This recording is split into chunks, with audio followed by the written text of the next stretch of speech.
Nous vous informons que ce programme est déconseillé aux moins de 10 ans. Crime s'installe ce soir dans le sud-ouest de la France pour vous raconter 3 faits divers qui ont bouleversé toute une région. Drame en Aquitaine, c'est tout de suite.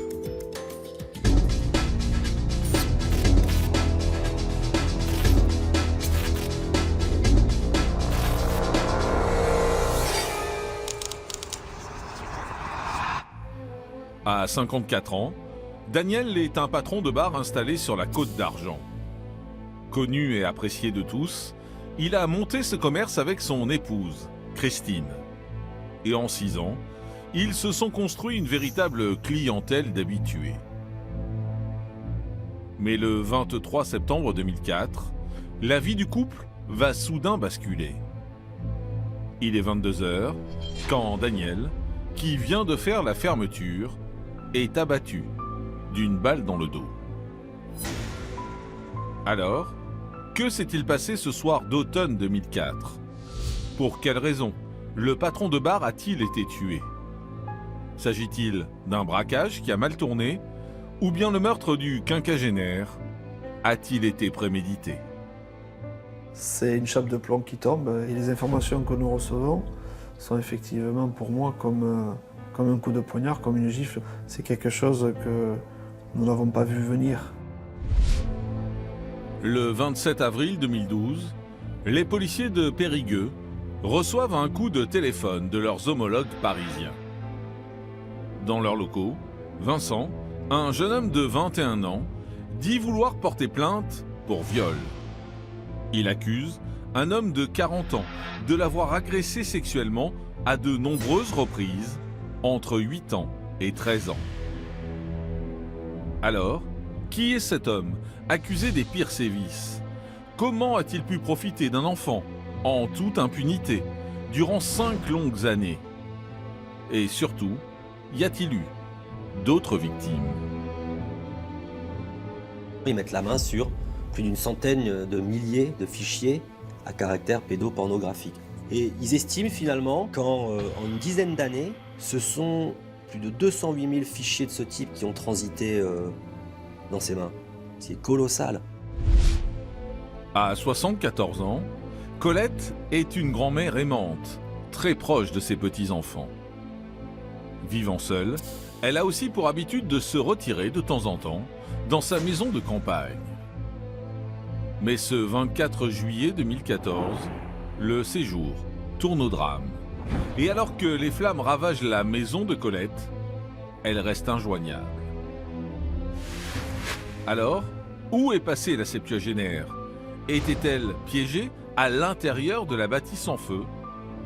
Et qui est à l'origine de cet incendie dévastateur ? C'est un homme dont on n'oublie pas le regard. C'est un homme qui a un regard perçant, qui vous glace. Un homme déshumanisé, qui n'a aucun affect.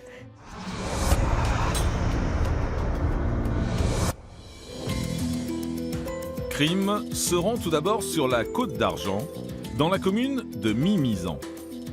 Une nuit de septembre 2004, un patron de bar est abattu froidement devant son commerce.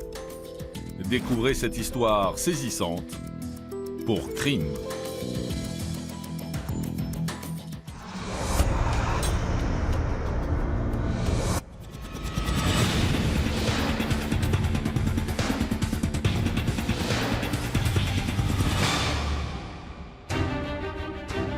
Dans l'affaire qui va suivre, vous allez découvrir la sombre histoire de Daniel, un patron de bar tué d'une balle dans le dos. Un crime mystérieux qui plongera les gendarmes de Mimizan dans une enquête complexe. Il y a 6, 7, 8 personnes qui peuvent être susceptibles d'être impliquées dans ce dossier. Il y avait plusieurs hypothèses, même beaucoup d'hypothèses. Un amant est conduit, un créancier mécontent, un rôdeur. Il y avait beaucoup de possibilités.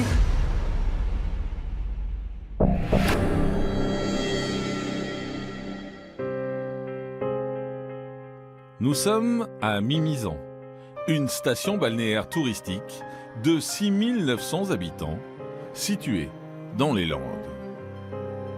La commune est connue pour ses plages de sable fin et ses forêts de pins. Dès les beaux jours, les touristes y affluent pour admirer son décor de cartes postales. Mimizan est une ville côtière, une ville de tourisme qui a une activité intense tout l'été et qui l'hiver vivote avec une certaine partie de la population qui affairée l'été est là en stand-by en attendant que les touristes reviennent. Pourtant, le soir du 23 septembre 2004, vers 22 h, la ville paisible de Mimizan va se retrouver dans la tourmente. On est dans la pénombre et il y a une détonation qui retentit. Une femme descend de l'appartement au rez-de-chaussée, trouve son mari gisant par terre en train de convulser et elle va tout de suite appeler les secours. Arrivés sur place, pompiers et gendarmes se précipitent auprès de la victime qui est toujours vivante. Les secours tentent alors de la réanimer, en vain. Malheureusement, ils ne pourront que constater le décès de la personne qui gît par terre dans son sang. Et cette personne n'est autre que le propriétaire du bar qui est situé sur place où les pompiers viennent d'arriver, puisque le propriétaire avait son logement qui était juste au-dessus de son commerce. Christine est sous le choc. Elle vient de perdre son mari Daniel. Il avait 54 ans. Alors, que s'est-il réellement passé en ce début d'automne 2004 à Mimizan? Qui peut bien en vouloir au patron de bar? Et pour quelle raison l'avoir exécuté de la sorte?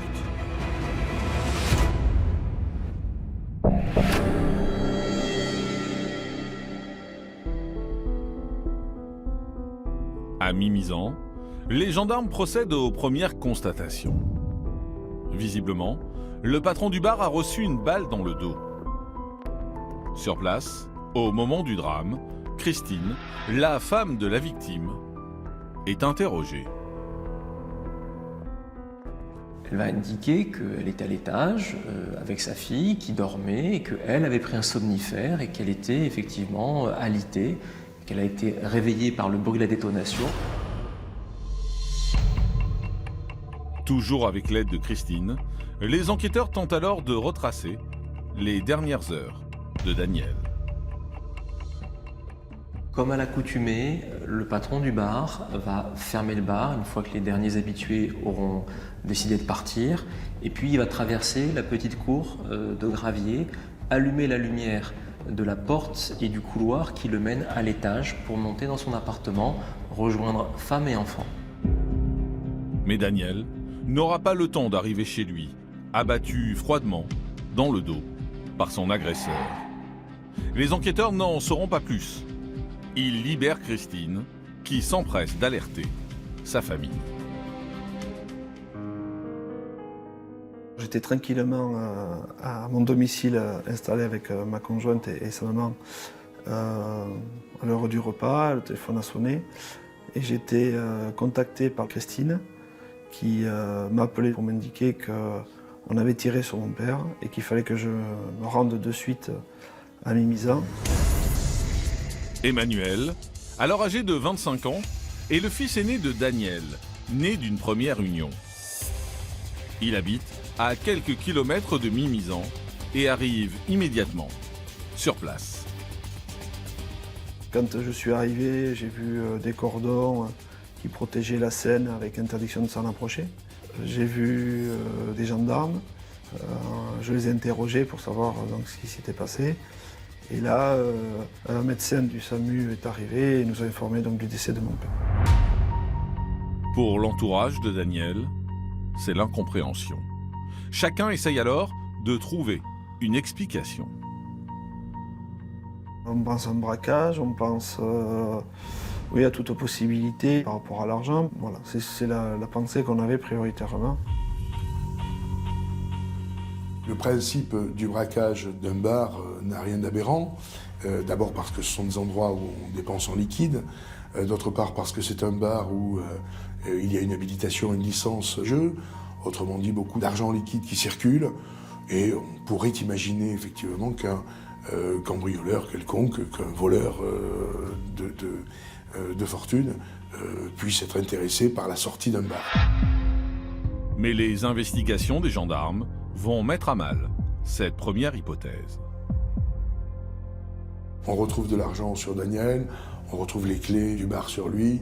Et les enquêteurs, en entrant dans le bistrot, vont s'apercevoir que rien n'a été fouillé, la caisse est intacte, les billets sont là, rien n'a été dérobé, il n'y a aucune trace de fouille nulle part. L'hypothèse du braquage est donc écartée. À cet instant, les enquêteurs n'ont ni arme du crime, ni même un témoin qui aurait pu apercevoir un quelconque suspect. Mais au vu des faits, une piste se dessine. Manifestement, pour avoir été tiré comme ça dans le dos, à une heure assez tardive, alors qu'il venait d'allumer la lumière dans sa cour, forcément, le tireur connaissait les habitudes de ce commerçant. Alors, le tireur est-il un proche du patron du bar ou bien un habitué? Quelqu'un avait-il une raison de supprimer Daniel? Et que vont découvrir les enquêteurs en se penchant sur le profil de l'homme de 54 ans?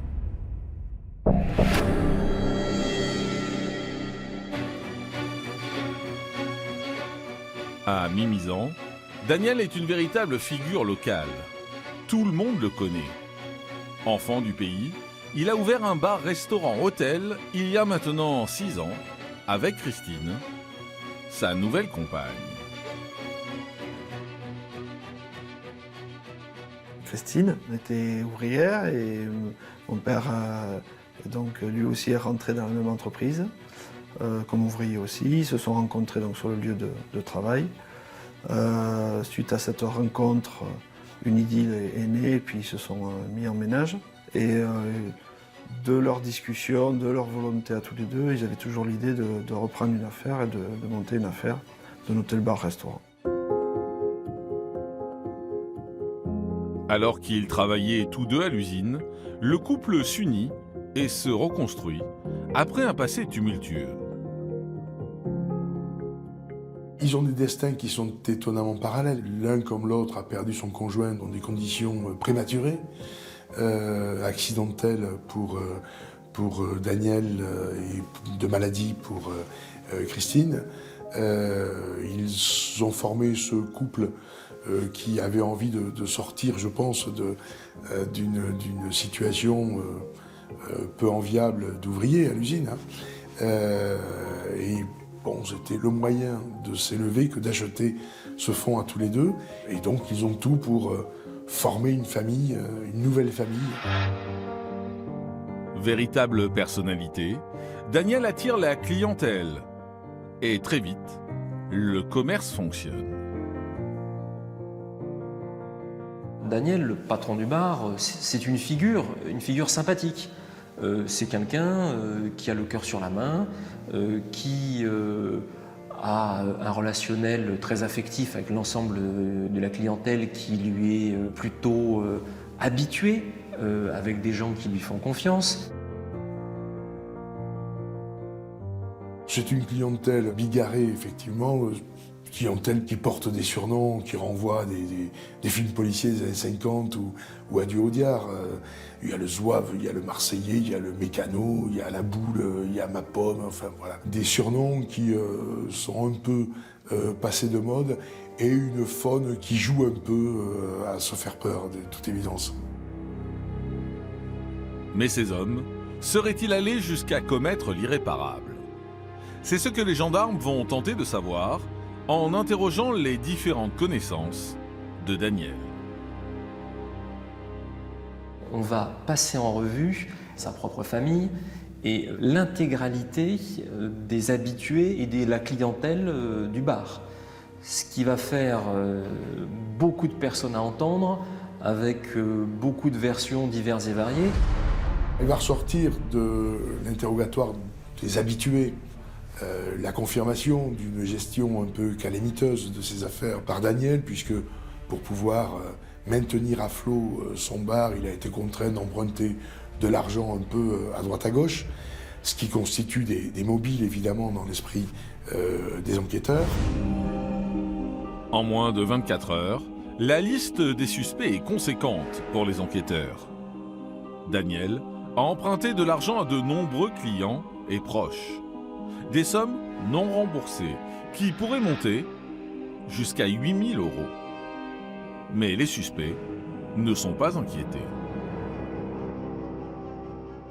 On va découvrir très rapidement que soit il n'était pas là le jour des faits, ou qu'il n'y avait pas de raison majeure de le tuer. Donc ils n'ont rien à voir dans le dossier manifestement. En revanche, au fil des interrogatoires, un nom revient souvent. Un nom qui va rapidement intéresser les enquêteurs. Il apparaît une personne dite le mécano, qui est Jacques, lequel apparaît comme le nouvel amant de Christine.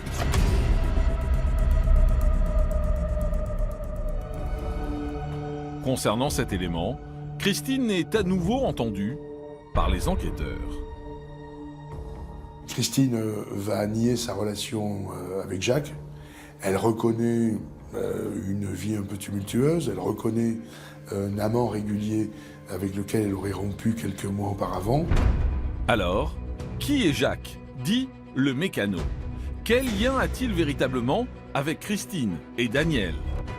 Les enquêteurs de Mimizan sont-ils face à un crime passionnel?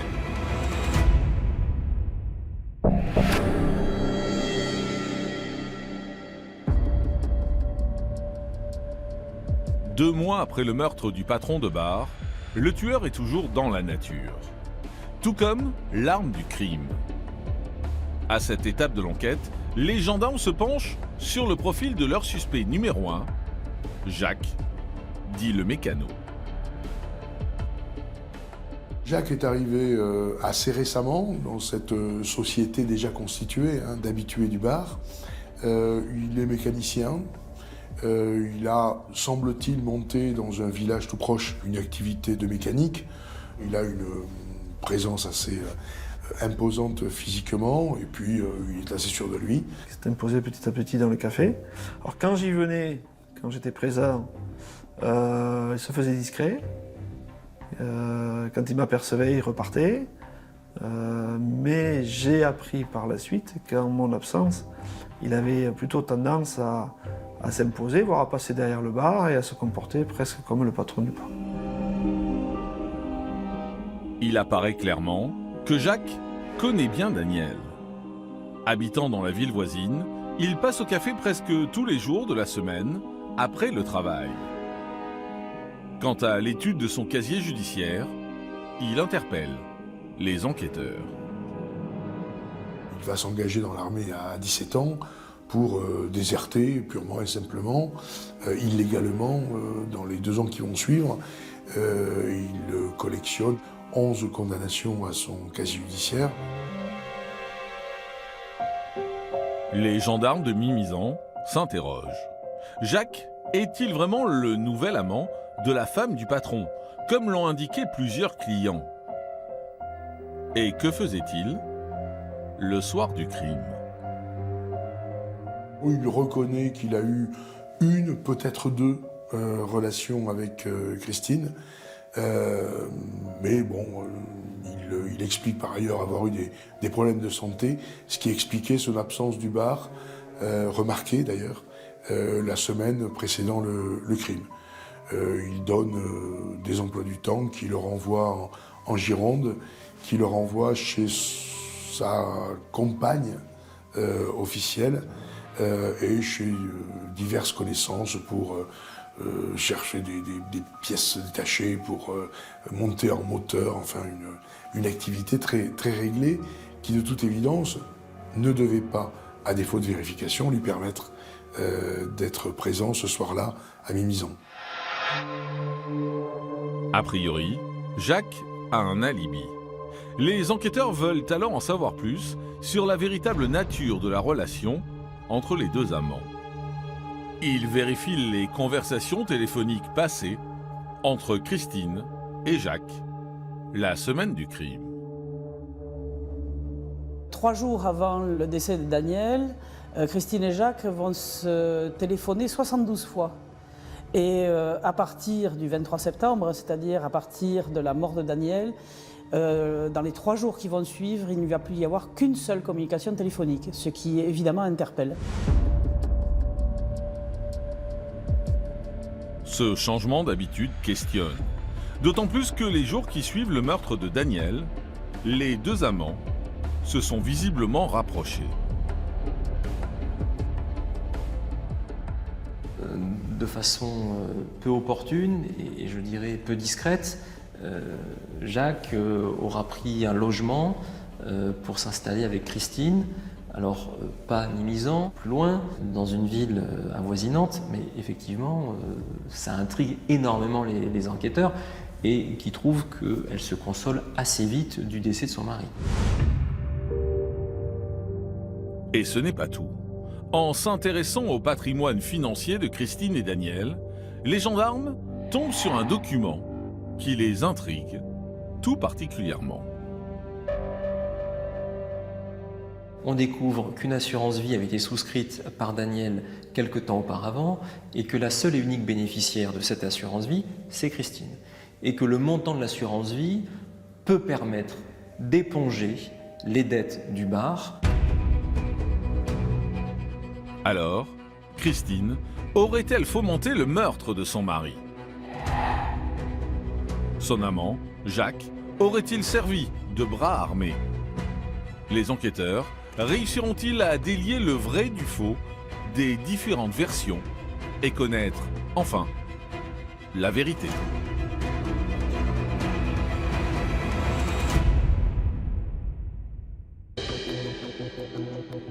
À Mont-de-Marsan, les enquêteurs du groupement des Landes reprennent le dossier. Face à tous les éléments, les amants sont placés en garde à vue. Jacques, dit le mécano, est le premier à parler.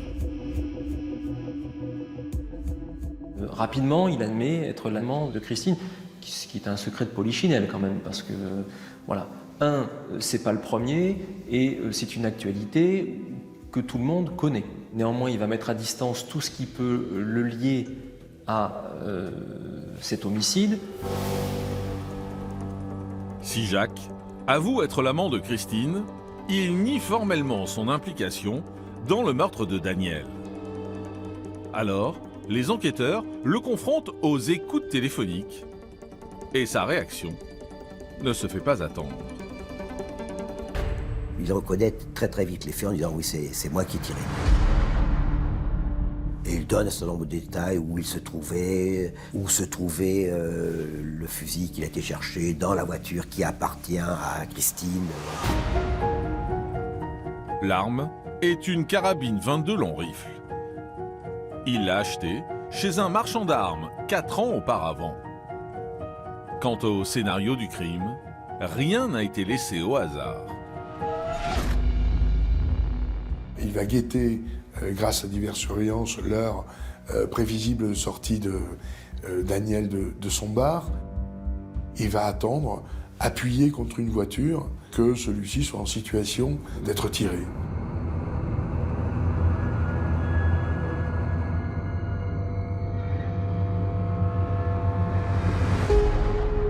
Sa description est très glaçante puisque on peut imaginer un tireur très anxieux, très nerveux, et pas du tout. Il est tellement détaché, tellement calme, qu'il avoue s'être assoupi contre la roue de la voiture et n'avoir été réveillé que par le crissement des pas de Daniel sur le gravier de la cour. De son côté, Christine passe également à table. Selon ses dires, elle était au courant que son amant voulait tuer son mari. Mais elle ne pensait pas qu'il passerait à l'acte. Elle va dire donc que Jacques l'a fait tout seul, par amour pour elle. Il avait remarqué les dissensions dans son couple, la quasi-ruine du commerce. Et donc Jacques, en bon chevalier blanc, a décidé de trucider le mari. Quant au mobile du crime, les enquêteurs ont leur petite idée. Les motivations de l'un et de l'autre sont différentes mais convergentes. Pour Jacques, c'est de devenir un petit peu calife à la place du calife, c'est de récupérer un statut de patron parce que c'était pas lui, c'était de pouvoir être le légitime de Christine parce qu'il ne l'était pas, il n'était que l'homme de l'ombre, d'avoir un statut officiel et effectivement de vivre au grand jour l'amour qu'il avait pour cette femme. Pour Christine, ça pourrait être différent. On peut dire que le mobile financier est, on va dire, le mobile principal, se débarrasser peut-être facilement d'un époux qu'elle n'aimait plus, qu'elle ne respectait plus, et qui plombait les finances du couple, et puis qu'elle n'avait plus du tout envie de voir dans son lit. À l'issue de leur garde à vue, Jacques est mis en examen pour meurtre avec préméditation et Christine pour complicité. Pour Emmanuel, le fils de Daniel, c'est un véritable coup de massue. C'est une chape de plomb qui tombe et les informations que nous recevons sont effectivement pour moi comme un coup de poignard, comme une gifle. C'est quelque chose que nous n'avons pas vu venir. L'acceptation qu'elle refasse sa vie, germer à peine, le fait qu'elle ait eu des amants, enfin voilà, mais qu'ils soient eux, les personnes qui ont eu ce souhait donc d'ôter la vie à mon père, c'était oui terrible, terrible. C'était très difficile à encaisser. Alors, Jacques a-t-il vraiment décidé de tuer Daniel de sa propre initiative, sans l'aide de Christine? Les deux amants auront-ils la même version des faits face aux jurés? Et quel sera leur verdict?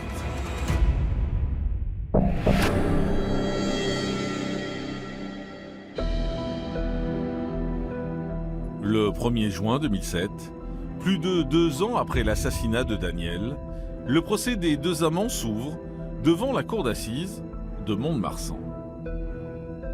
Pour la toute première fois depuis leur arrestation, Christine et Jacques se retrouvent confrontés à la famille de la victime. J'avais pas une volonté délibérée que justice soit faite, voilà, j'avais confiance parce que pour moi le dossier était tellement lourd et ficelé, voilà, il y a eu des aveux, enfin, il y avait un dossier qui pour moi devait conduire un procès qui permettait justement d'avoir une justice équitable par rapport à l'événement. Alors que les deux accusés ont livré des témoignages différents lors de leur garde à vue, les proches de Daniel attendent des réponses claires quant à leur motivation. Jacques va faire une déclaration au début de procès indiquant qu'il dirait toute la vérité et part très rapidement dans des versions complètement loufoques qui vont rendre plus compliqué la capacité du ministère public et des parties civiles à caractériser le rôle exact de Christine. Appelée à son tour à la barre, la femme de la victime va donner une image d'elle très intrigante. Elle a été au procès ce qu'elle est dans la vie. Une femme de tête, une femme de caractère, une femme forte, une femme froide, une femme qui a beaucoup de ténacité et qui sait très bien où elle veut aller, où elle va et comment faire. On se rend compte que la tête pensante, c'était elle et que c'est elle qui a manœuvré, dirigé les sentiments de Jacques et qu'elle l'a conduit à faire le geste. Le 8 juin 2007, Après 6 jours d'audience, Christine et Jacques sont respectivement condamnés à 22 et 25 ans de réclusion criminelle. Des peines qui seront réduites à 15 et 20 ans lors du procès en appel, un an plus tard. Je me dis que voilà, c'est peu donné pour quelqu'un qui ôte la vie à d'autres. Néanmoins, je pense aussi à ma petite sœur, et voilà, donc c'est difficile. Le sentiment est mitigé. Sincèrement, le sentiment est mitigé.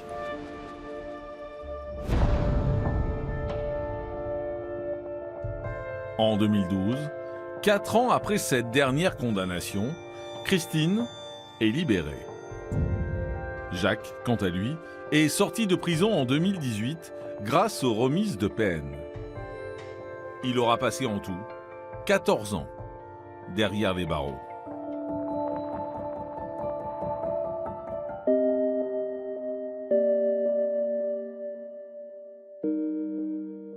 Aujourd'hui, à Mimizan, le bar-restaurant de Daniel a laissé place à un immeuble.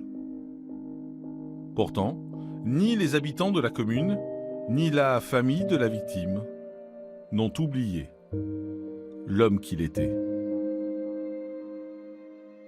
Par rapport à tout ce qui s'est passé, le plus dommageable, c'est que désormais, mes enfants ne verront pas leur grand-père et ne le verront jamais. Mais j'essaie de garder le sourire, un peu d'humour, voilà. Respecter les autres aussi, parce que ce que mon père faisait quand même.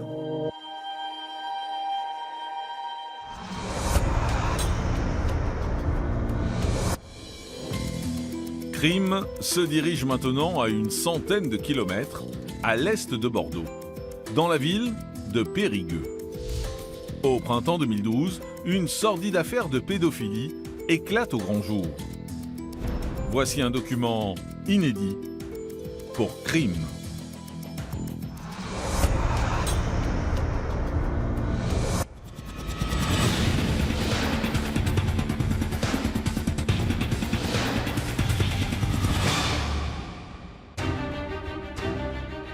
Dans l'affaire qui va suivre, vous allez découvrir les destins brisés de jeunes garçons, manipulés et bafoués par leurs mentors.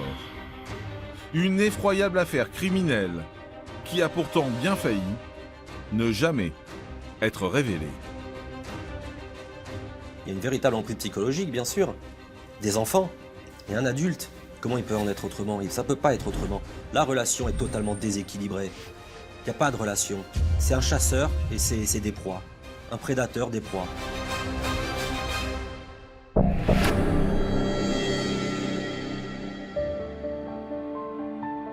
Nous sommes à Périgueux, au cœur de la Dordogne. Construite il y a plus de 2000 ans, sur les bords de la rivière Lille, la ville possède pas moins de 44 monuments historiques, avec notamment sa célèbre cathédrale.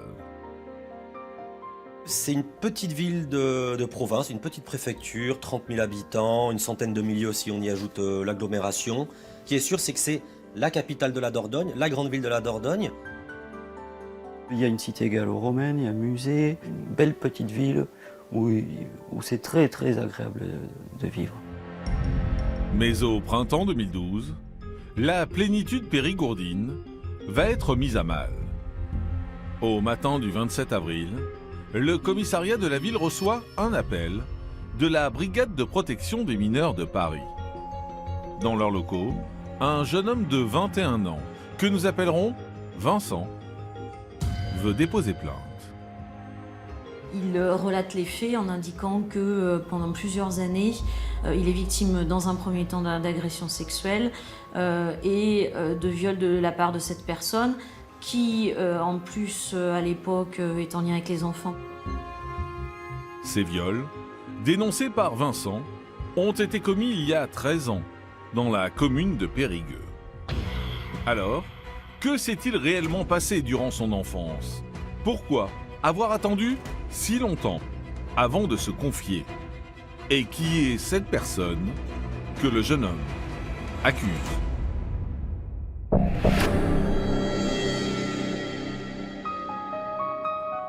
À Périgueux, la police judiciaire convoque Vincent afin de compléter son témoignage. Face aux officiers, le jeune homme revient en détail sur son parcours et son enfance en Dordogne. Il avait une maman qui travaillait beaucoup justement pour essayer de subvenir aux besoins de la famille, qui avait plusieurs emplois, donc qui était assez peu présente à la maison. On parle d'un jeune homme un peu désabusé, qui a plus de repères familiaux, qui est un petit peu, j'allais dire, isolé au sein de sa propre famille. Quelqu'un de relativement addict aux jeux vidéo, hein, il le disait lui-même, hein, il était accro. En 1999, Vincent a 8 ans lorsqu'une salle de jeu en réseau ouvre ses portes à 2 pas de l'école primaire. Une véritable aubaine pour ce jeune garçon qui trouve refuge dans cette antre du jeu vidéo. Il allait souvent à la salle de jeu, Netrunner. Il n'avait pas une vie familiale facile, manifestement. Chaque jour, Vincent, complètement livré à lui-même, passe plusieurs heures à jouer avec ses amis virtuels. Et là, il rencontre le gérant de la salle, qui est en même temps le maître de ces jeux de réseau. Et il sympathise, il se met à se faire confiance, il s'aide, il s'entraide. Le gérant devient un petit peu de maître de jeu, il devient un peu grand frère, ami, confident. Au fil des mois, ils deviennent de plus en plus inséparables. Yannick, le fameux gérant de 28 ans, devient alors un véritable mentor pour le garçonnet. Vincent le dit, hein, s'il a aussi développé, j'allais dire, cette amitié, enfin en tout cas ce rapprochement avec Yannick, c'est avant tout parce qu'il était addict aux jeux vidéo. Au fil du temps, Vincent et Yannick développent une autre passion, celle pour les figurines à peindre. Une activité minutieuse qui va les amener à se rapprocher davantage. Cette passion, ils vont la poursuivre de la salle de jeu à chez Yannick, donc le gérant de la salle de jeu. Et ils continueront comme ça, toujours en resserrant ce lien. Jusqu'au moment où Yannick va faire de plus en plus découvrir son propre univers à cet enfant. Mais ces journées et ces soirées chez Yannick vont peu à peu dégénérer. L'homme commence à abreuver Vincent de vidéos pornographiques.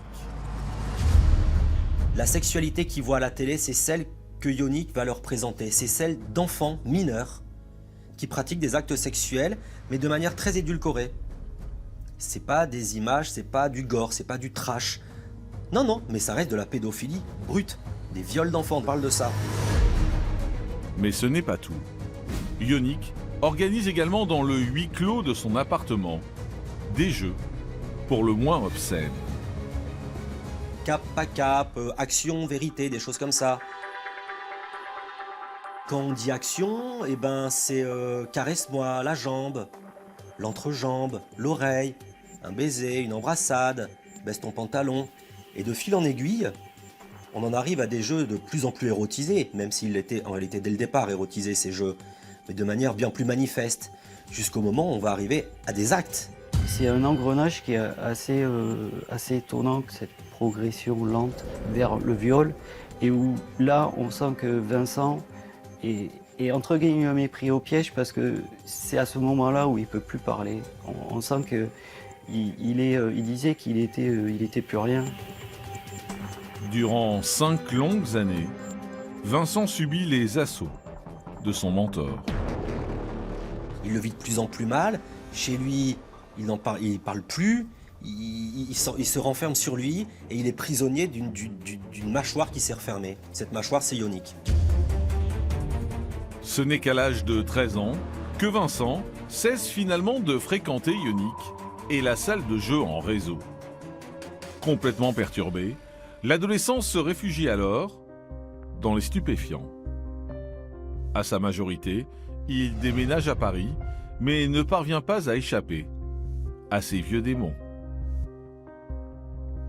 On sait qu'il se drogue, qu'il a pratiqué des scarifications, il n'a plus de boulot. En fait, sa vie, il s'aperçoit que c'est un échec total. Enfermé dans une spirale infernale, Vincent est incapable de se confier à ses proches, ou même de déposer plainte. Pour le docteur Albardier, médecin psychiatre spécialisé dans les actes de pédophilie, ce mutisme est symptomatique des victimes d'agressions sexuelles. Parfois, il y a des enfants qui ne parlent pas parce qu'ils se sentent coupables, parce que l'agresseur les a mis dans une situation où il leur a expliqué, par exemple, si tu racontes les choses, ton papa va mourir, on se verra plus, ou des choses comme ça. À l'image de Vincent et de son parcours chaotique, cette emprise psychologique peut avoir de lourdes conséquences. Mentalement, il va vivre les choses, un peu se dissocier. On appelle ça la dissociation. C'est-à-dire qu'à la fois, il va vivre quelque chose qui est tellement étranger que pour s'en protéger, finalement, il peut faire soit un blackout par rapport à ça, comme s'il n'y a pas de souvenir, une forme de déni de cette situation-là, et puis vivre comme si il vivait en surface. Avec les années, des choses très naïves, une odeur, une image, une histoire, une pensée, une rencontre, quelque chose qu'on n'arrive pas à forcément identifier, va ramener ce phénomène-là. Dans le cas de Vincent, c'est un récent séjour dans sa ville natale qui va le pousser à déposer plainte ce 27 avril 2012. En parallèle de cette audition, les brigadiers de Périgueux travaillent sur une autre affaire de pédophilie. La police enquête de son côté, fait son bonhomme de chemin sur des téléchargements de fichiers pédopornographiques mettant en scène donc des enfants se faisant violer, commettant des actes sexuels. Et ils se rendent compte que une de ces adresses IP est localisée à Périgueux. Et à ce moment-là, il y a un rapprochement qui se fait. Ils localisent cette adresse qui correspond manifestement au fameux Ionic. Alors, comment le gérant de la salle de jeu va-t-il réagir face à toutes ces accusations? Ionic avouera-t-il les faits? Et dans combien d'affaires est-il réellement impliqué?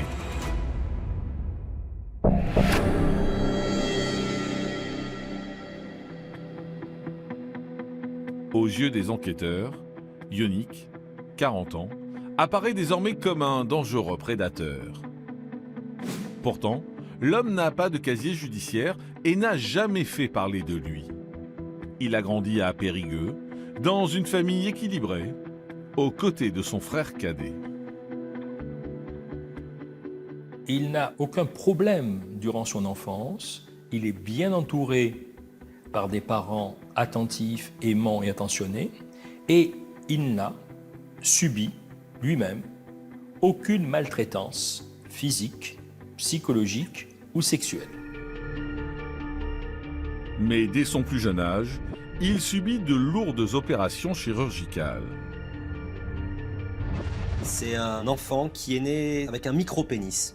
Du coup, toute son enfance et son adolescence va être une succession d'opérations, de chirurgie, d'interventions chirurgicales pour lui reconstruire un canal urinaire. Malgré ce traumatisme, Ionic parvient à suivre une scolarité normale et devient à l'âge adulte animateur de centres aérés. Il va travailler principalement avec les mineurs, puisqu'il va intervenir dans des écoles. Il gère la cantine, les garderies des enfants. Puis à la fin des années 90, Internet se popularise et il ouvre une première salle de jeu en réseau, puis une seconde, bien plus grande. À Périgueux, personne ne le connaissait vraiment, à part les jeunes qui allaient dans son établissement. On peut dire que c'est une personne tout à fait lisse, un établissement normal, des gamins qui s'éclatent sur les jeux en réseau. Sur le plan personnel, Ionic assume pleinement son homosexualité. Il est en couple avec un jeune homme qu'il a rencontré à la salle de jeu à l'époque de ses 15 ans, mais qui est beaucoup plus jeune que lui. Donc toujours cette attirance, on va dire, pour des jeunes hommes. Un détail qui ne passe pas inaperçu auprès des enquêteurs. 5 semaines après la plainte de Vincent, le quadragénaire est arrêté puis entendu dans les locaux de la police judiciaire. Il parle concernant Vincent de consentement et c'est là où il est loin d'être bête. Il va parler du fait que les relations consenties avec Vincent pour coller sur les dates se passent après ses 15 ans. Donc en fait la majorité sexuelle en France. Tandis que les déclarations de Yonnick laissent perplexes les enquêteurs, une perquisition est réalisée au domicile de ses parents, chez qui il habite encore. Et effectivement, ils mettent la main sur plus d'une centaine de milliers de fichiers à caractère pédopornographique. Photos, vidéos, que sais-je encore. Et ils estiment finalement qu'en une dizaine d'années, ce sont plus de 208 000 fichiers de ce type qui ont transité dans ses mains. C'est colossal. Interrogé à ce sujet, l'homme a une réponse, toute trouvée. Il ne peut que reconnaître qu'il a ces fichiers et qu'il les regarde. Sauf qu'il va essayer de dire que ça y est, il a arrêté, c'est plus son truc, ça fait un petit moment qu'il a mis de la distance, il se reconstruit par ailleurs. Faux. Les dates de téléchargement ne correspondent absolument pas à ce qu'il dit. Jusqu'au dernier moment, il était fan de ce genre de fichiers, il en était boulimique, il s'abreuvait de ça manifestement. Alors, les enquêteurs vont-ils faire d'autres découvertes accablantes? Comment se passera la confrontation avec Vincent? Est-il la seule victime du prédateur?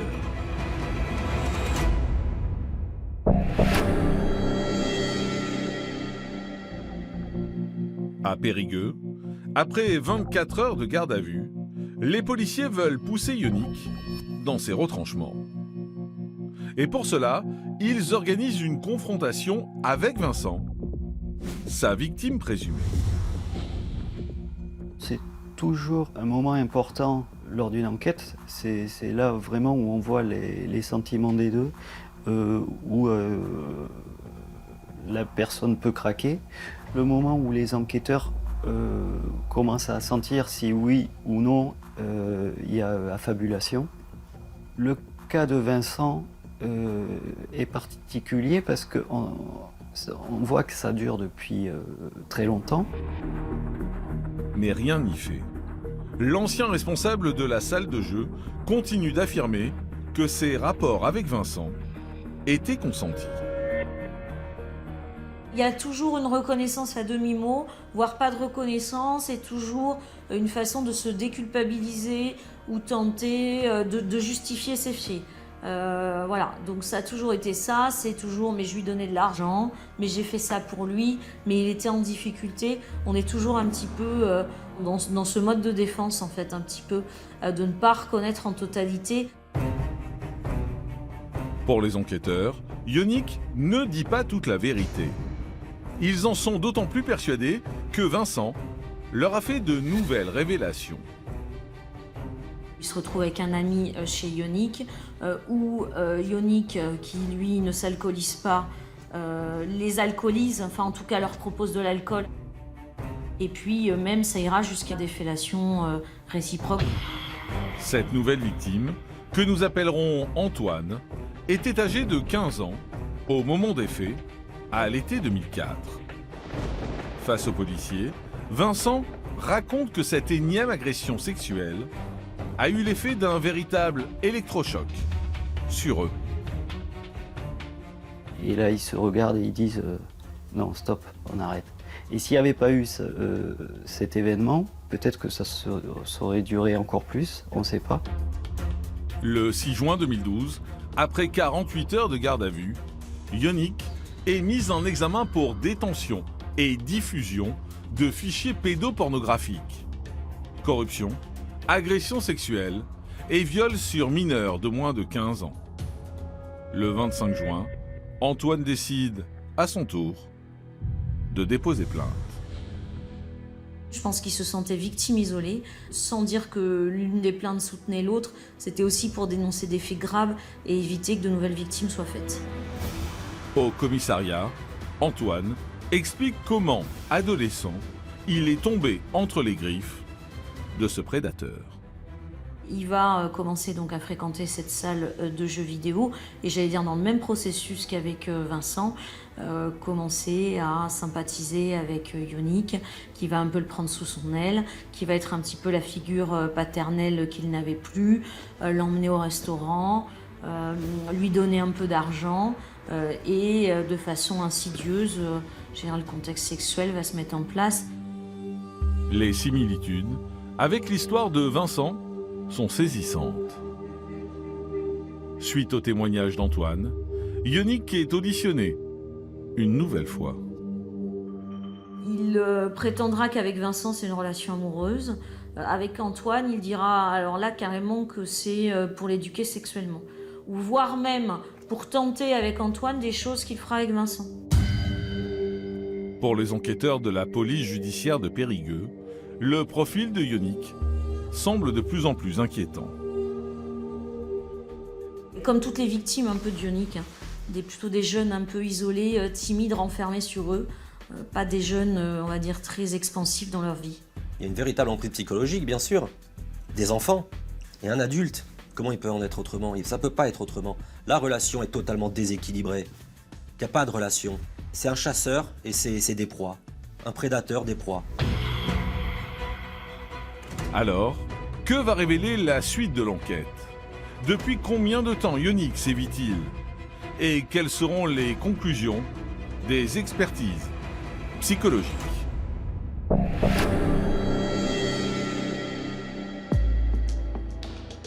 À Périgueux, au mois de juillet 2012, le docteur Paul Bonan rencontre Yonick à la maison d'arrêt afin de dresser son profil psychologique. Il y a chez lui une forme d'immaturité et une forme de méconnaissance de la sexualité, avec des difficultés à aller vers des gens de son âge ou plus âgés que lui. Et c'est pourquoi il s'est rapproché d'enfants ou de jeunes adolescents, comme si finalement il était à l'égal de ces jeunes enfants ou de ces jeunes adolescents. Mais pour l'expert, cette perversion va encore plus loin. C'est qu'il rapporte que finalement c'était eux, c'est-à-dire les enfants ou les jeunes adolescents, qui étaient à la recherche de ce contact, qui étaient demandeurs, et il se dit victime d'avoir répondu favorablement aux attentes des mineurs qui, en quelque sorte, ont facilité le passage à l'acte. Les conclusions du docteur Paul Bonan sont sans appel. Il n'a pas de pathologie mentale, ce qui fait qu'on ne peut pas parler de dangerosité psychiatrique. Par contre, le profil est très nettement d'un pervers pédophile. Désireux de lever le voile sur la personnalité trouble de Yonick, les enquêteurs poursuivent leurs investigations auprès de ses anciens employeurs. On entendra bien sûr l'école qu'il employait, qui donnera en fait les dates de ses périodes d'emploi et qui dira qu'il avait repostulé quelques années après. Alors il ne sera pas sélectionné parce que il y avait des rumeurs et des informations comme quoi il contactait des mineurs par Internet. Après plusieurs mois de travail titanesque, une ancienne plainte refait surface. Et encore une fois, il s'agit d'un jeune garçon, que nous appellerons Léo. Au mois de juillet 2011, Léo, 14 ans, avait déposé plainte pour agression sexuelle. Ce petit garçon déposera plainte en expliquant que c'est pareil, un passionné de jeux vidéo, passionné de jeux de rôle. Il part un week-end avec Yonick, son compagnon qui a 21 ans, en Creuse, et où, lors d'une sieste, il sentira Yonick lui caresser le sexe par-dessus le drap. Alors que 200 km le séparent de son père, Léo se sent pris au piège. Il arrive à sortir de la maison, à téléphoner et à dire « Papa, il se passe des choses qui ne vont pas ». Son père arrive, il pète presque les plombs, il prend son gamin, il part en voiture et il est bouleversé. Accompagné de son père, Léo dépose plainte. Mais à cette époque, Yonnik ne sera ni convoqué, ni inquiété, faute de preuves concrètes. Fort de cette information, la déposition du jeune garçon est ajoutée au dossier. L'ancien responsable de salle de jeu est désormais accusé de viol et d'agression sexuelle par 3 personnes différentes. Alors, le procès de Yonnik fera-t-il toute la lumière sur ses crimes? Parviendra-t-il à expliquer ses gestes? Et comment les victimes vivront-elles cette audience?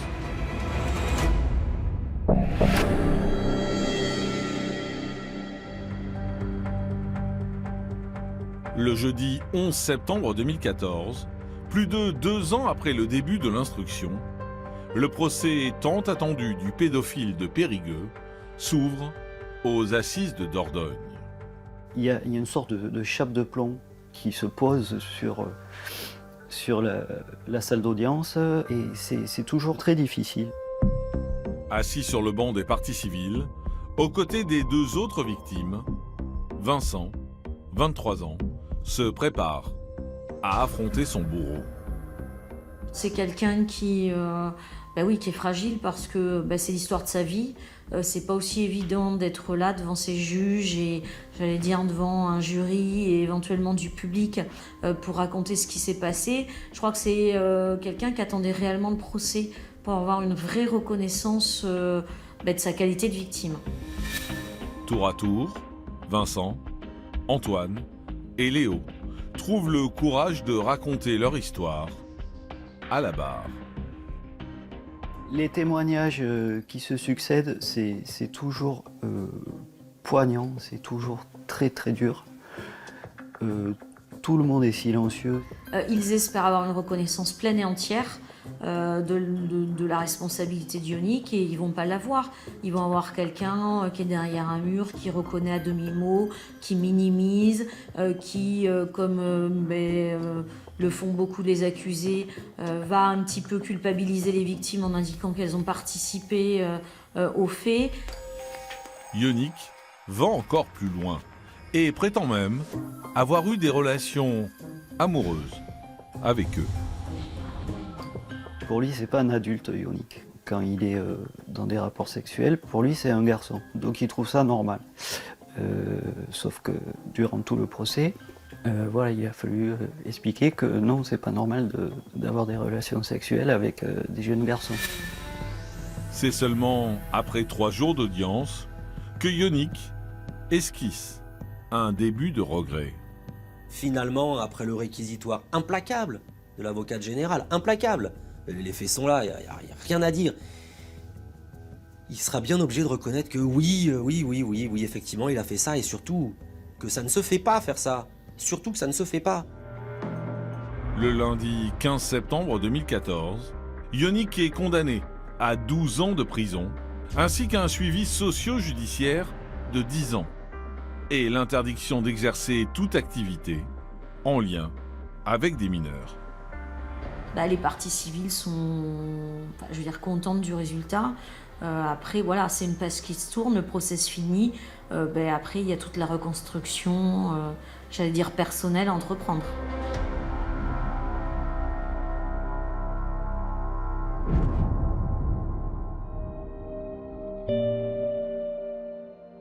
Aujourd'hui, 20 ans après les faits, les 3 jeunes hommes se sont défaits de l'emprise de Yonnik.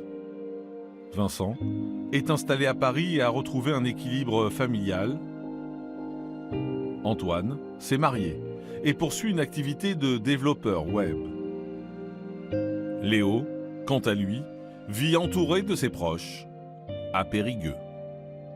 C'est un livre qui se ferme. Après, le nouveau livre, c'est une page blanche, c'est à eux de l'écrire. J'espère pour eux qu'ils l'écrivent bien et en tout cas qu'ils évoluent plus que favorablement.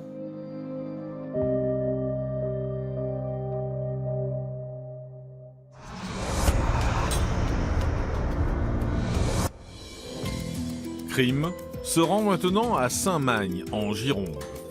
Le 24 juillet 2014, Colette est retrouvée morte dans les décombres de sa maison calcinée. Découvrez cette affaire bouleversante pour crime.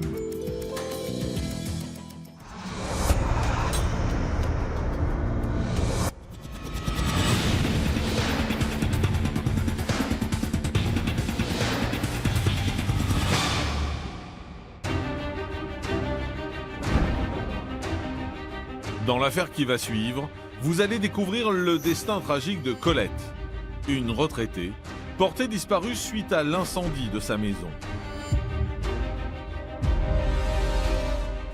Une enquête hors norme qui va lancer les gendarmes sur les traces d'un suspect bien décidé à ne pas leur faciliter la tâche.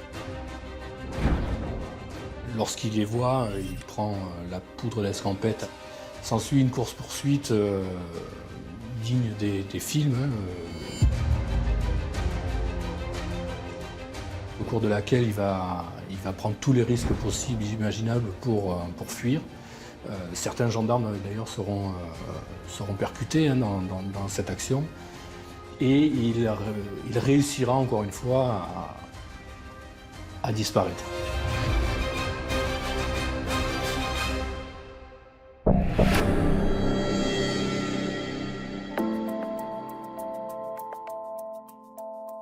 Nous sommes à Saint-Magne, un village d'environ 1000 habitants, dans la région Nouvelle-Aquitaine. Située à une 50aine de kilomètres de Bordeaux, la commune est réputée pour son calme et sa tranquillité. C'est un tout petit village qui est un peu perdu, c'est le début des Landes, de Landes de Gironde.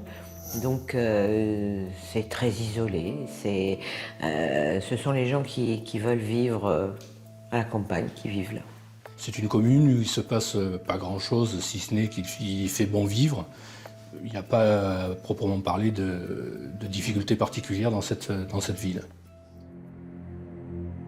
Pourtant, le 24 juillet 2014, un événement dramatique va venir perturber la sérénité du village.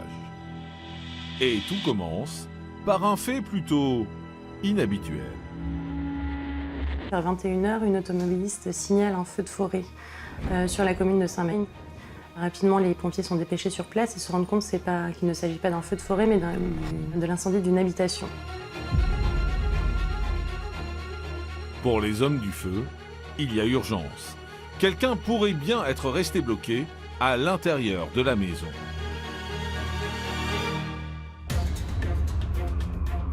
À leur tour, ils alertent les gendarmes qui arrivent sur place aux environs de 22h, après avoir fait quelques vérifications. Ils identifient dans un premier temps la propriétaire de cette habitation, Colette, qui est une dame de 74 ans, qui vit là épisodiquement, qui vient régulièrement en week-end parce qu'elle profitait de sa retraite. Il est alors possible que Colette se trouve à l'intérieur de la maison. Mais les flammes empêchent les enquêteurs d'entrer. Ils récoltent donc un maximum d'indices en attendant. Ils constatent sur place que son véhicule n'est pas là, ils n'arrivent pas à la joindre par téléphone. Donc ils arrivent vers 23h à joindre son fils qui s'étonne, indiquant qu'il a laissé sa mère sur place aux environs de 18h et qu'elle était supposée être sur les lieux.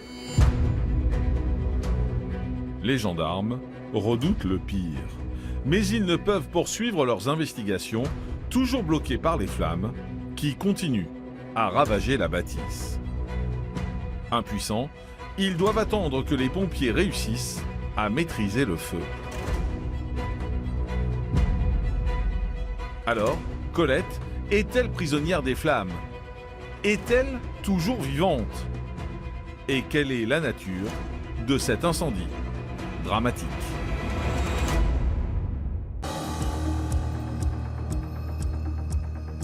À Saint-Magne, le jour se lève et le feu est presque maîtrisé.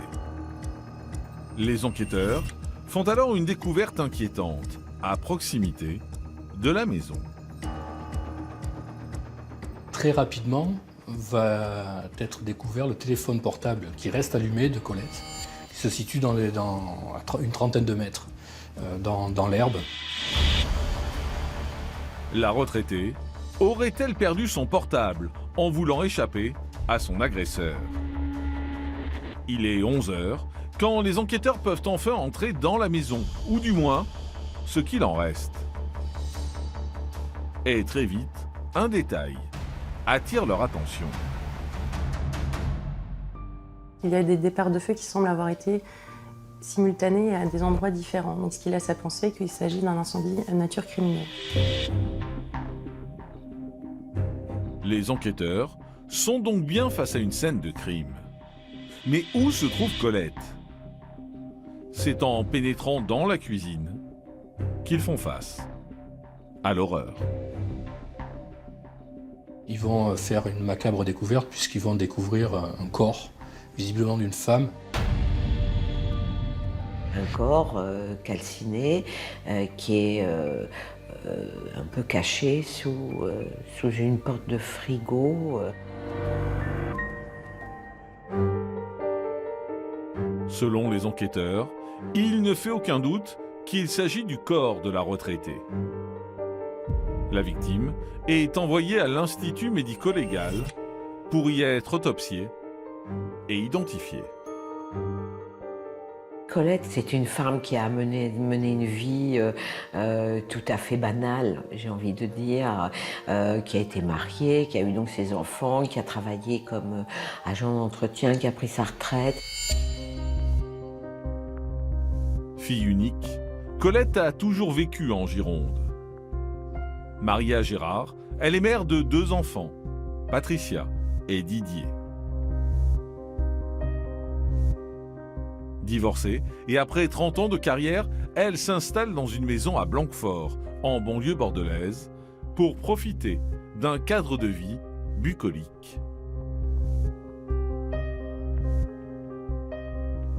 C'est à la mort de sa mère, au début des années 2000, qu'elle hérite de la maison familiale située à Saint-Magne. Colette est une personne qui a 74 ans, qui profite de sa retraite pour aller jardiner dans son domicile, qui s'occupe régulièrement de ses petites filles. C'est une femme qui est décrite comme quelqu'un qui est très avenante, très souriante. Mais c'est quelqu'un qui est fragile, fragilisé par la maladie, parce qu'elle a un cancer et que ce jour fatal de juillet, elle va apprendre de mauvaises nouvelles sur l'évolution de son cancer.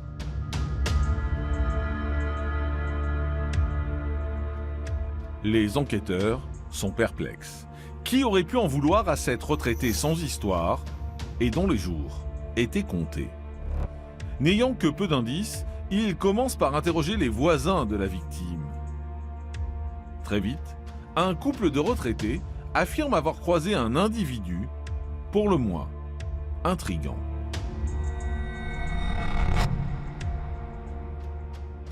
Il raconte avoir vu un vagabond venir leur demander à boire, une personne, disent-ils, d'environ 1,75 m qui avait une barbe poivre et sel, qui était habillé en tenue de camouflage et qui visiblement aurait quelque chose qu'ils auraient tout de suite perçu comme pouvant être un fusil. Des informations qui concordent avec celles que viennent de recevoir un autre service de gendarmerie à quelques kilomètres de là.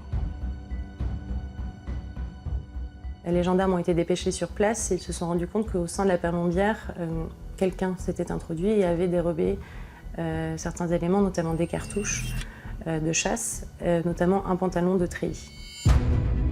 Le chasseur affirme que sa cabane a été visitée le vendredi 25 juillet au matin, soit le lendemain du drame. Alors, qui est ce mystérieux vagabond? Y aurait-il un lien entre ces deux événements? Et que va révéler l'autopsie du corps de Colette?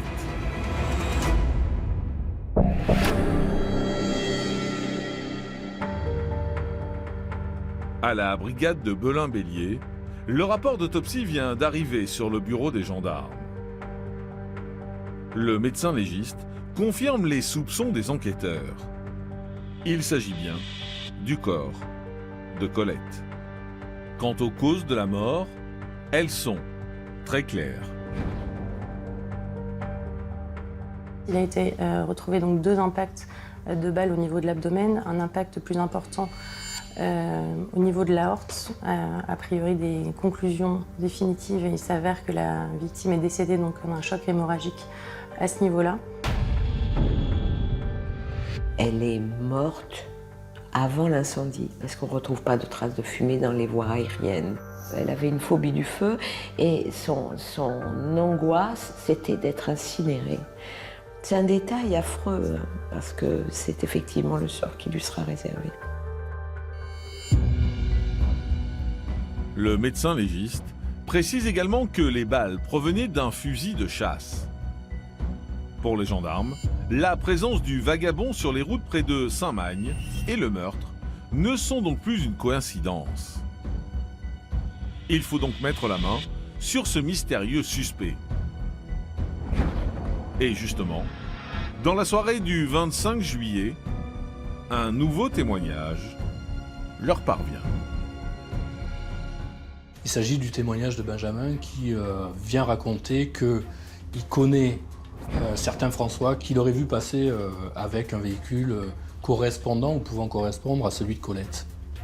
Il indique également qu'il sait que François a souvent dans son véhicule des armes. Les gendarmes vont tout de suite s'intéresser à ce personnage qui va s'avérer être atypique, pour ne pas dire singulier. C'est un homme de 45-46 ans. C'est un chasseur. Il vit dans les bois. Il vit de chasse et de pêche, j'ai envie de dire, de manière très rustique. Déscolarisé dès la 6e, François n'a jamais fait d'études. Il a passé une grande partie de son adolescence à travailler pour son père dans la scierie familiale. L'homme est décrit comme froid et brutal, voire violent avec les enfants. Il a été soumis très vite ou très tôt à des carences affectives, voire éducatives, avec un père alcoolique, âpre au gain, que l'on imagine lui aussi assez fruste dans ses comportements, peut, à mon avis, disposer à démontrer des marques d'affection à sa progéniture. Une mère qui est décrite comme beaucoup plus affectueuse que son époux, mais qui aurait perdu la vie sous l'effet des violences de son mari, ce qui est quand même pas une affaire très banale. Incapable de s'intégrer ou de se stabiliser dans un emploi du temps en particulier, François a ensuite enchaîné les petits boulots, puis les condamnations.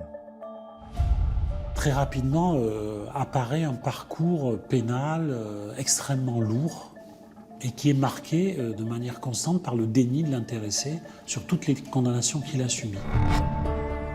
Accusé du meurtre de l'un de ses compagnons de régiment en 1994, mais aussi des faits de corruption de mineurs, de violences aggravées ou encore de vol, François a toujours nié les faits qui lui étaient reprochés, se disant victime d'erreurs judiciaires. C'est quelqu'un qui a passé une grande partie de sa vie en détention. Il a été condamné une première fois pour meurtre dans le cadre de son service militaire et il a ensuite été condamné à plusieurs reprises pour des faits de détournement de mineurs, exhibition, ce genre de choses. Pour les gendarmes, l'homme est donc extrêmement dangereux et il ne se laissera sans doute pas arrêter facilement. Une information corroborée par un autre service de gendarmerie. François est en effet déjà recherché et impliqué dans un délit de fuite. Et le 18 juillet 2014, donc une grosse semaine avant les faits, il aurait percuté lors d'un contrôle des gendarmes. S'en est suivi une course-poursuite et il a réussi à leur échapper. Alors, où se trouve le fugitif? Les enquêteurs réussiront-ils à mettre fin à cette interminable cavale? Et surtout, François est-il le meurtrier de Colette?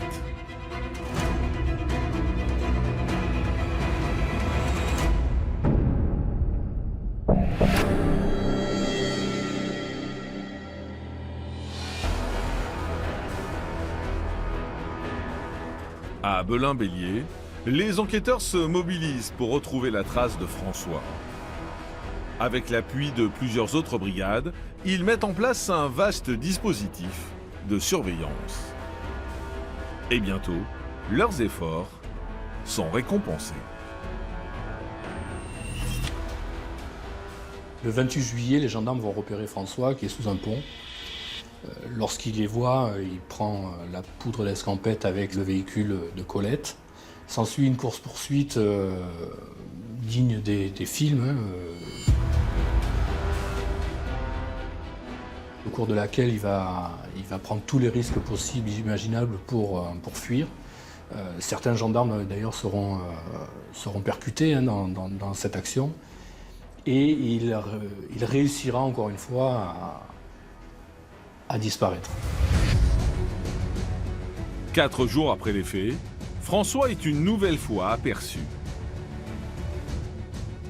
Les gendarmes restent sur place, mettent un dispositif de surveillance au niveau de ce pont SNCF et François s'y rend à nouveau en fin de journée. Là, une nouvelle course-poursuite a lieu. Il va se terminer dans les rues de Beau-Tyran. Après un nouvel accrochage, François abandonne le véhicule et tente de s'enfuir à pied. Mais il est finalement rattrapé au bout d'une centaine de mètres et interpellé.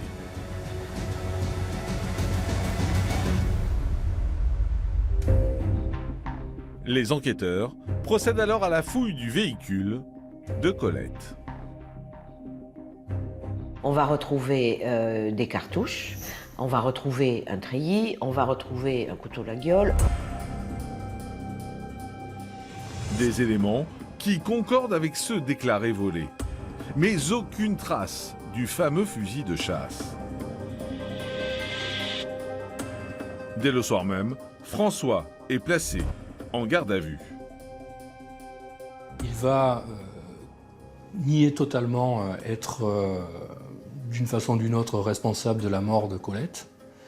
Il va juste se contenter de dire qu'effectivement il la connaît depuis longtemps, sans être en mesure de donner son nom d'ailleurs, mais il appelle la mamie. Il explique que régulièrement il vient faire pour son compte de menus travaux à son domicile, comme ça a été le cas, dit-il, cet après-midi-là. Pour les enquêteurs, sa version des faits ne tient pas la route. Pas plus que ses explications quant à sa présence au volant de la voiture de Colette. Il dit qu'elle va très gentiment demander de se charger, d'amener la voiture, la fameuse voiture au volant de laquelle il se trouve, cette voiture chez le garagiste, parce qu'il y a un problème de cardan, je crois. D'abord, est-ce que cette voiture, elle avait besoin de réparation? Non, on apprendra un peu plus tard. Et puis, le fils de Colette va être entendu en qualité de témoin et on va lui demander s'il connaît ce fameux François. Il ne l'a jamais vu. Dans les heures qui suivent, et malgré les dénégations du suspect, le parquet de Gironde décide d'ouvrir une information à l'encontre de François pour meurtre. L'homme de 41 ans est mis en examen et incarcéré. Alors, que s'est-il vraiment passé ce soir d'été 2014? Quel est le mobile du crime?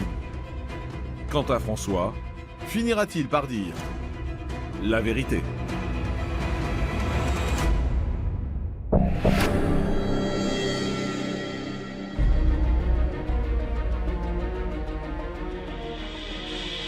À la gendarmerie de Belin-Bélier, l'instruction est en cours et les enquêteurs commencent par recueillir des preuves matérielles. Les gendarmes prennent soin de couper les ongles de François, sous lesquels on va retrouver des résidus de produits inflammables que l'on va comparer avec le produit inflammable qui a été retrouvé dans la maison incendiée, et ces deux produits sont parfaitement compatibles. François pourrait donc bien être la personne qui a mis le feu à la maison. Mais les gendarmes n'ont toujours pas de mobile. Pourquoi s'en être pris à Colette? Une expertise psychiatrique est alors réalisée. On n'a pas de profil victimologique très stable.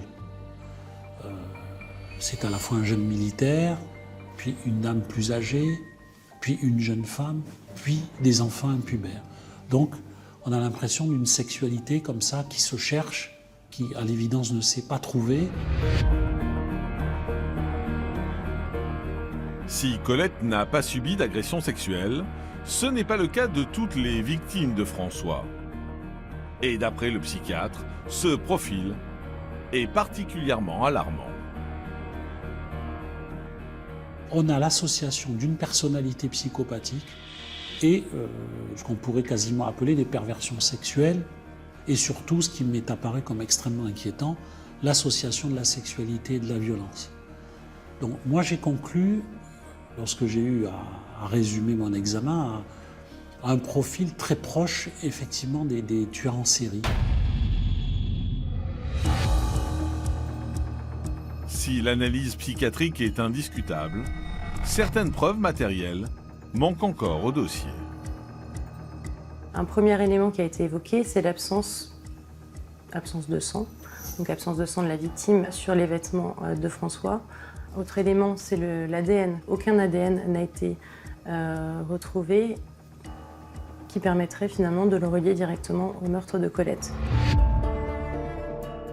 Et pour l'heure, les gendarmes n'ont toujours pas la preuve que le suspect a effectivement utilisé une arme le jour du drame.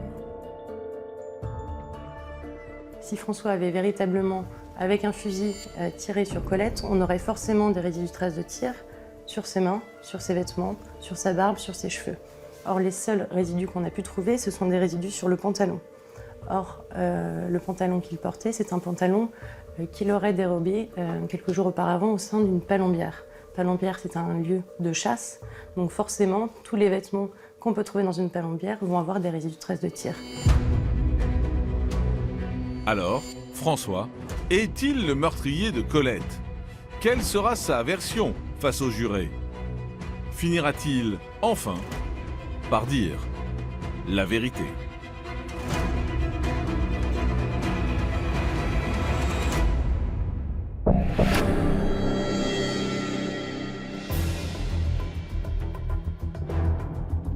Le 9 octobre 2017, à Bordeaux, 3 ans après les faits, le procès de François s'ouvre devant les assises de la Gironde.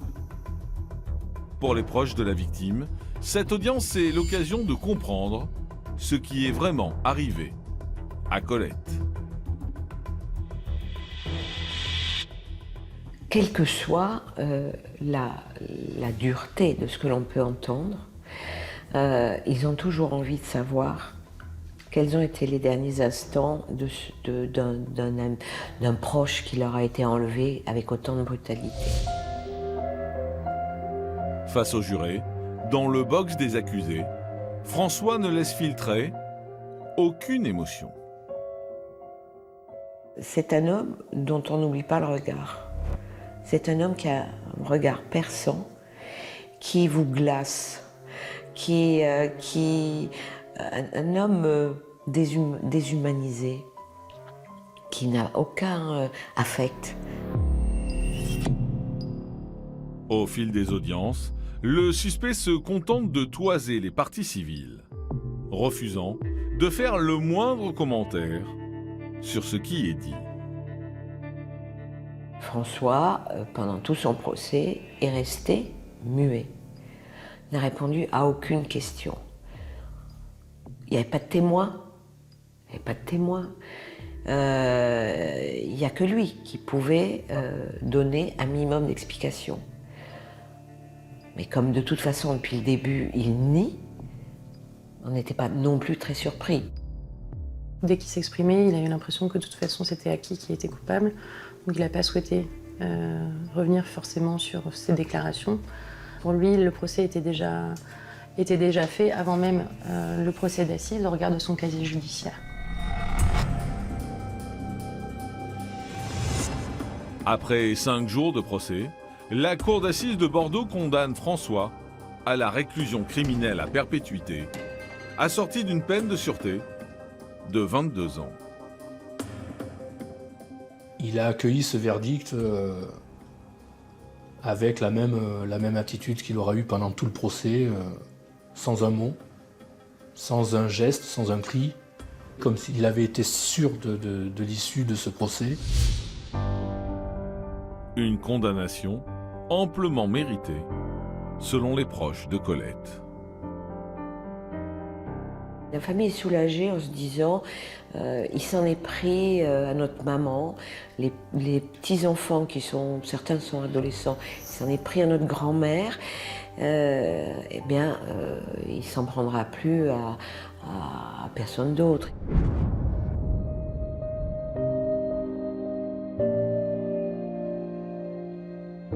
Aujourd'hui, le calme est revenu dans la région de Saint-Magne. Mais si les proches de Colette sont rassurés de savoir le meurtrier derrière les barreaux, il est difficile pour eux de faire leur deuil sans avoir eu certaines réponses. La difficulté de ce dossier, c'est que malgré le travail des enquêteurs, il existe et il existera toujours des zones d'ombre. On reproche à François d'avoir commis le pire, pour autant on n'est pas en mesure d'expliquer les raisons pour lesquelles il aurait pu commettre ce pire. Alors, est-ce qu'il est venu chez Colette? Est-ce qu'il a voulu lui voler sa voiture? Est-ce qu'elle s'en est rendue compte? Est-ce que... Tout ça, ce sont des questions auxquelles on n'aura jamais de réponse.